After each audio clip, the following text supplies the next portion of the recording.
The aroma of fried eggs drifted from the kitchen as Deborah Williams hurried from one room to another. Maya, finish your milk before it gets cold.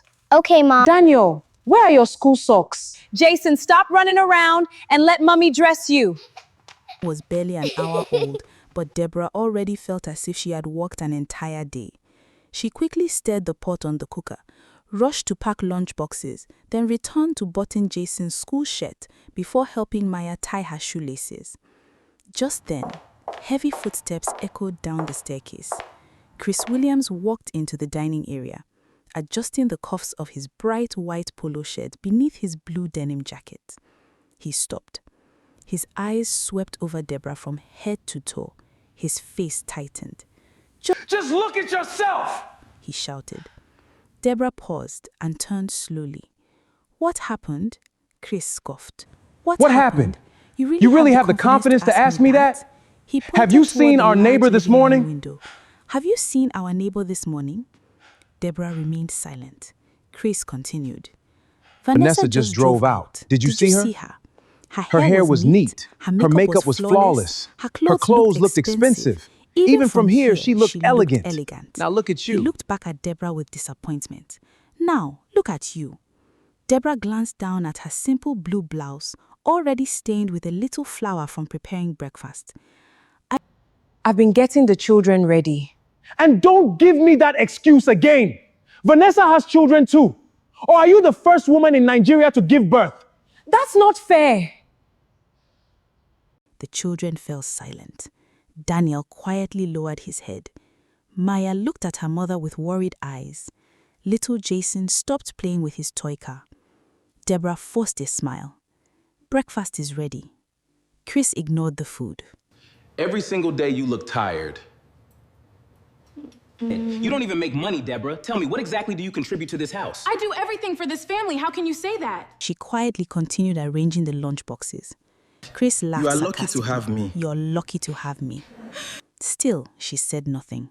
He folded his Most arms. men would have left a Most woman like men would you. have left a woman like you. His voice echoed through the dining room. I don't cheat. I don't drink. I don't womanize. I'm the best thing that ever happened to you. Deborah blinked several times, fighting back tears before the children could notice. Chris suddenly looked around. Where's my white office shirt? She looked up. I ironed it last night. It's hanging inside the wardrobe. No, it isn't. He marched toward the bedroom. Seconds later, his voice echoed from upstairs. Deborah! She hurried after him. It's right here, she said softly, pointing to the other side of the wardrobe where he hadn't looked. Chris snatched the shirt without apologizing. If you arranged things properly, I wouldn't waste my time every morning. Deborah quietly walked back downstairs. A few minutes later, Chris picked up his car keys. I'm leaving. He walked out without touching the breakfast she had prepared. The front door slammed shut. Silence filled the house. For a moment, Deborah simply stood there. Then she took a deep breath. Come on, everyone, she said gently. You'll be late for school. Within minutes, the children were inside the family SUV. Deborah dropped Daniel, Maya, and Jason at school before returning home. The moment she entered the house, another shift began. She washed the breakfast dishes, swept the floors, mopped every room, loaded dirty clothes into the washing machine before hand-washing the delicate ones. She spread them outside to dry. She dusted the furniture, changed the bed sheets, cleaned the bathrooms, then hurried back into the kitchen to prepare lunch before the children returned from school. By noon, her feet already ached. She barely noticed there was still too much to do. Across the street, the Okonkwo's luxurious home slowly opened. A sleek black SUV rolled into the driveway. Vanessa Okonkwo stepped out gracefully. Her emerald green blouse matched perfectly with her white tailored trousers. Her makeup was flawless. Her long, bone-straight wig rested neatly over her shoulders. She smiled warmly as Musa, the family driver, carried shopping bags toward the house. Inside, Grace was already preparing lunch. Amina dusted the living room. Ngozi gently helped little Noah finish his lunch, while Ethan and Sophia completed their homework nearby. Vanessa thanked each of them with a smile before heading upstairs to change for an afternoon charity event. She glanced through the window and noticed Deborah hanging freshly washed clothes outside. A look of admiration crossed her face. Later that afternoon, Maya came running home holding a pink water bottle. "Mommy, what is it?" "I accidentally brought Sophia's water bottle home." Deborah smiled. "Then we'll return it before evening." An hour later, Deborah and the children walked across to the Okonkwo's house. Ngozi welcomed them in. "Madam Vanessa is in the sitting room." Deborah stepped inside. Her eyes quietly moved around the beautiful home. Grace carried a tray of freshly prepared snacks toward the dining room. Amina polished the staircase railings. Musa returned with school bags from the car. Ngozi gently carried Noah upstairs for his afternoon bath. Deborah stood still for a brief moment. Vanessa walked over with a bright smile. "Deborah, thank you for bringing Sophia's bottle." It was no trouble. Vanessa accepted it gratefully. "I honestly don't know what I'd do without everyone here." She looked around as her staff continued working. Then she turned back to Deborah. "I've always wondered how you manage everything by yourself." Deborah smiled quietly. "God gives me strength."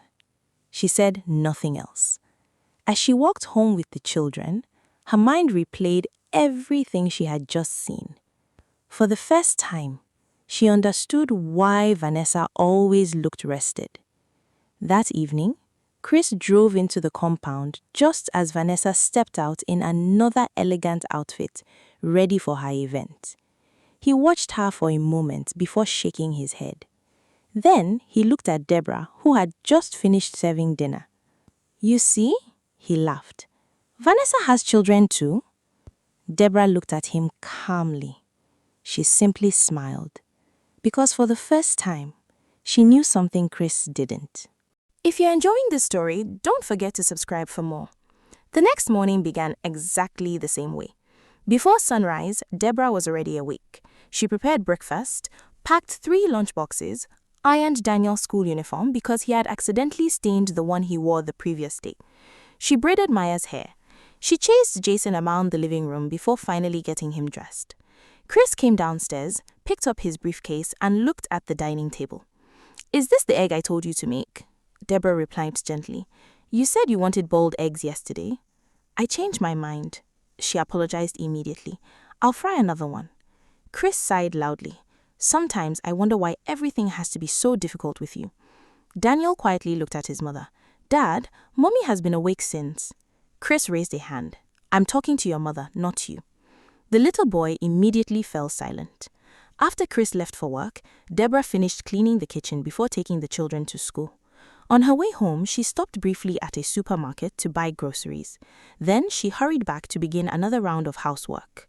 She folded yesterday's laundry, changed Jason's bed sheets, prepared soup for dinner, cleaned the ceiling fans. By the time she looked at the clock, it was already time to pick the children up from school again. That afternoon, Daniel walked into the house looking worried. "Mommy, what happened?" "I fell during football." Deborah immediately cleaned the scrape on his knee. "It's going to sting a little." Daniel nodded bravely. While comforting him, she noticed Jason had fallen asleep on the sofa. Maya was already waiting for help with her mathematics homework. Without complaining, Deborah moved from one child to another until everyone was settled.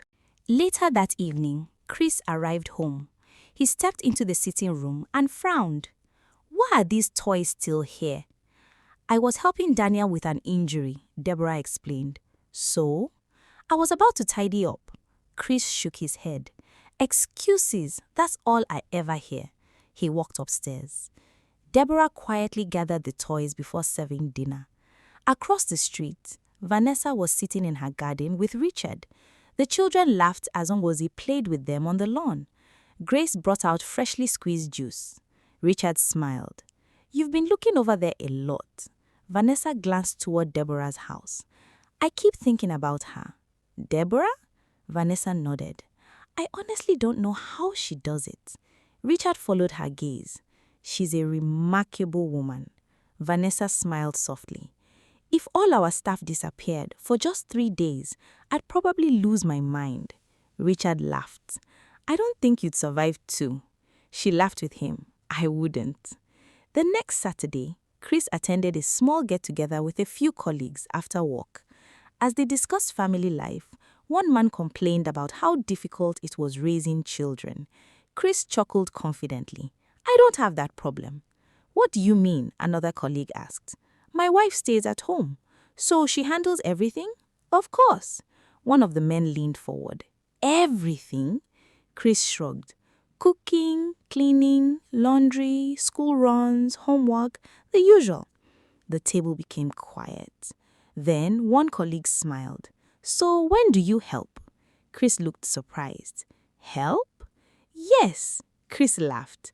Why would I? I'm the one paying all the bills. The colleague nodded slowly. I see. No one argued with him, but something about the silence made Chris slightly uncomfortable. That evening, Deborah was preparing dinner when she suddenly held the kitchen counter.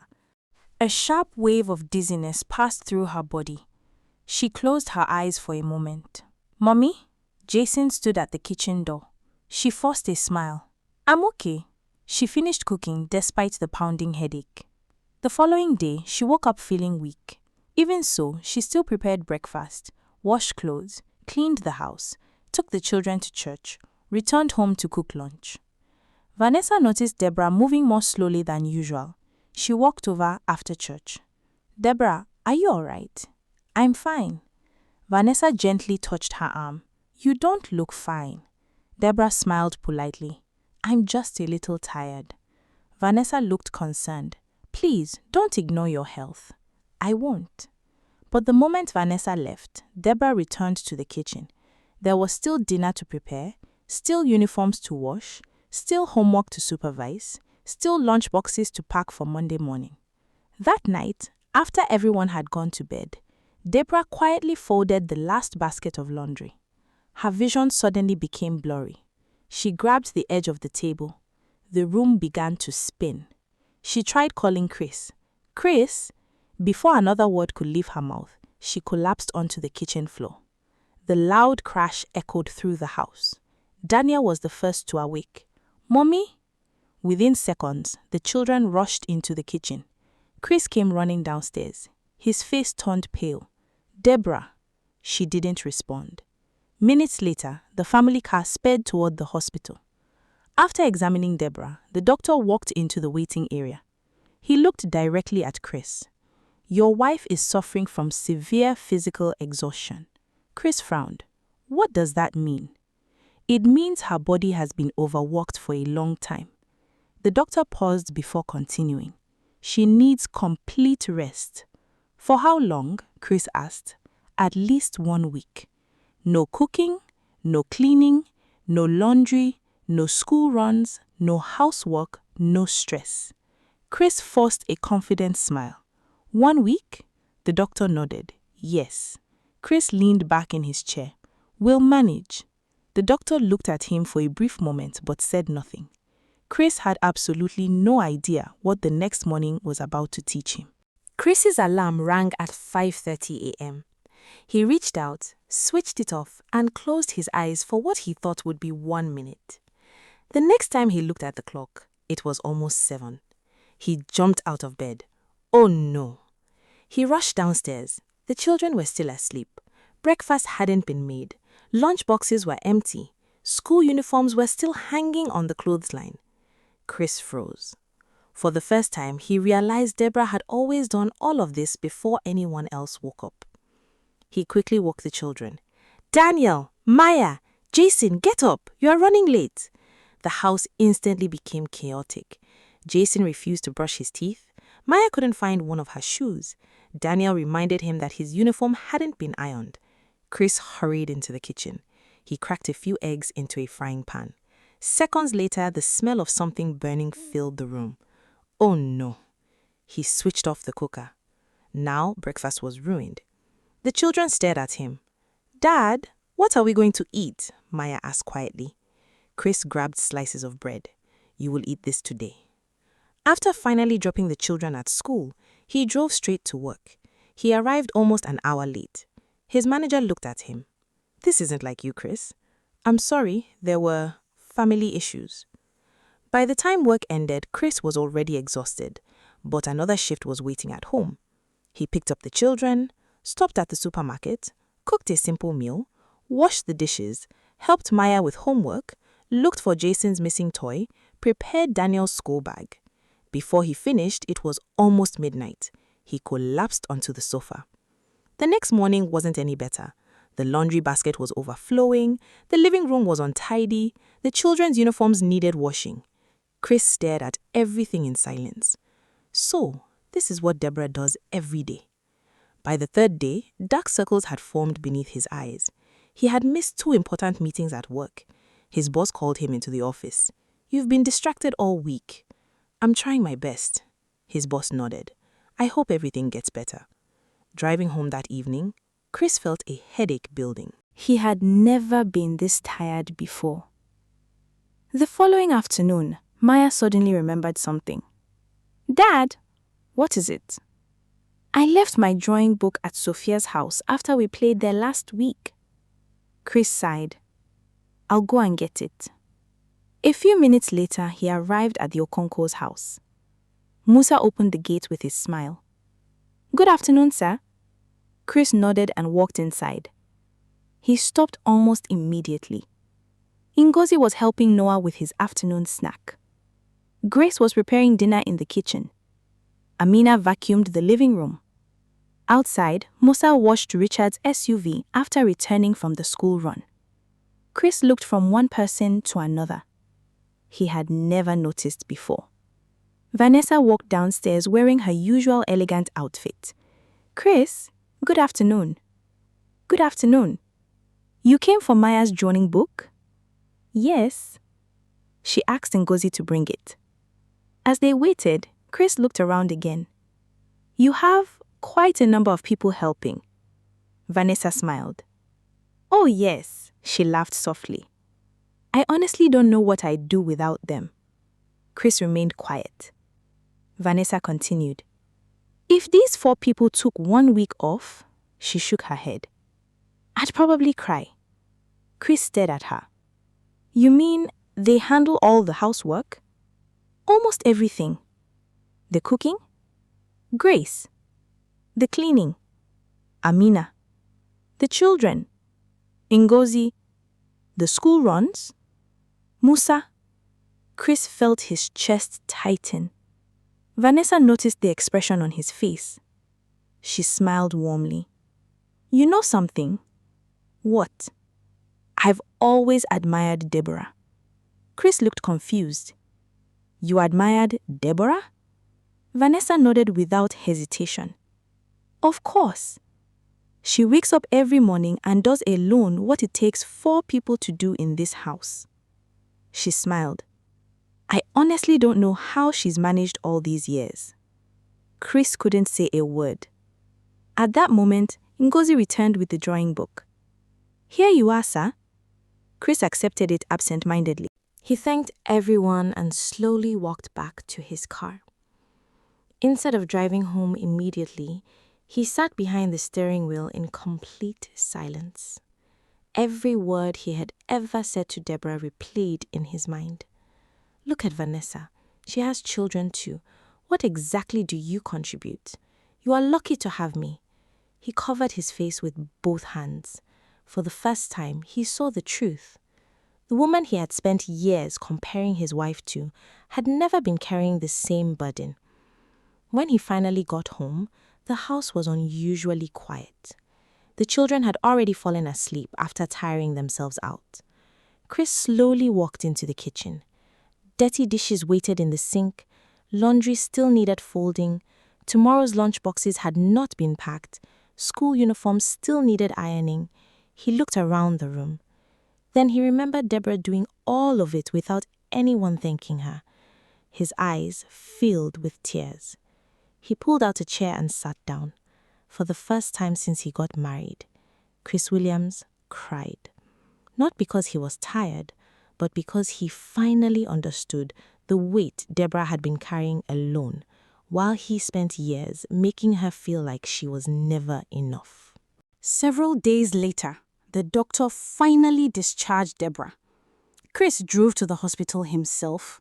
When she stepped outside, he immediately walked over, collected her bag, and opened the car door for her. Deborah looked at him with surprise. The journey home was unusually quiet. Chris wanted to say many things, but no words seemed enough. As they arrived home, Daniel, Maya, and Jason rushed outside. "Mommy!" They hugged her carefully, remembering the doctor's warning not to squeeze her too tightly.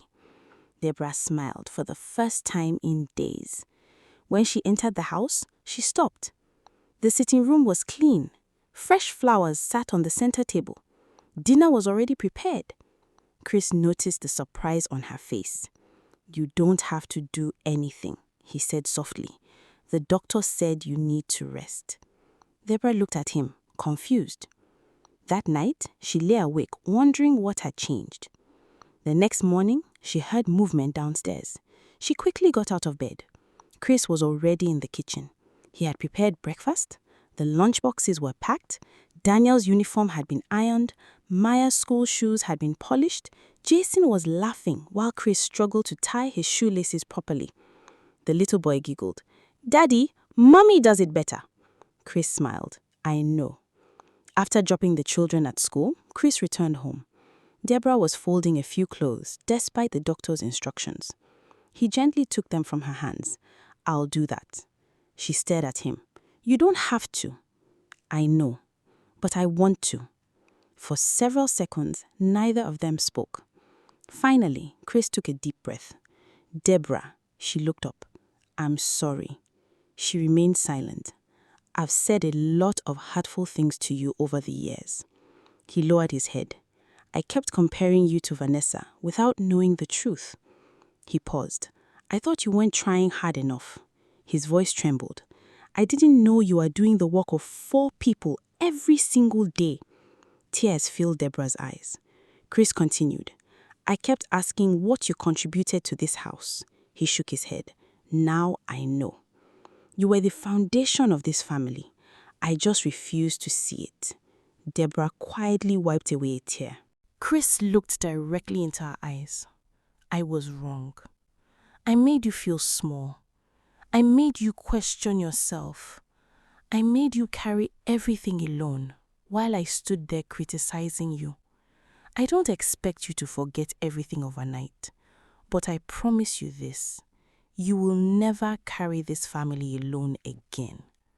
For the first time in years, Deborah saw genuine remorse in his eyes. Not guilt because he had been caught, not regret because someone had confronted him. Real understanding. She reached for his hand. "I accepted long ago that I couldn't change you." Chris squeezed her hand gently. "I know, but I'm ready to change myself." From that day forward, things slowly became different. Every morning, Chris helped prepare the children for school. Sometimes he cooked breakfast. Sometimes he washed the dishes. Sometimes he handled the school run. Other evenings, he helped Daniel with homework while Deborah read with Maya and played with Jason. For the first time in years, Deborah had time for herself. She visited the salon. She replaced some of her old clothes. She smiled more. She laughed more. Not because Chris had changed the way she looked, but because he had changed the way he treated her. One Saturday afternoon, Vanessa visited with Richard and the children. As they all sat together in the garden while the children played, Chris stood up. "There is something I need to say." Everyone looked at him. He turned to Deborah. "I owe you this in front of people." He took a deep breath.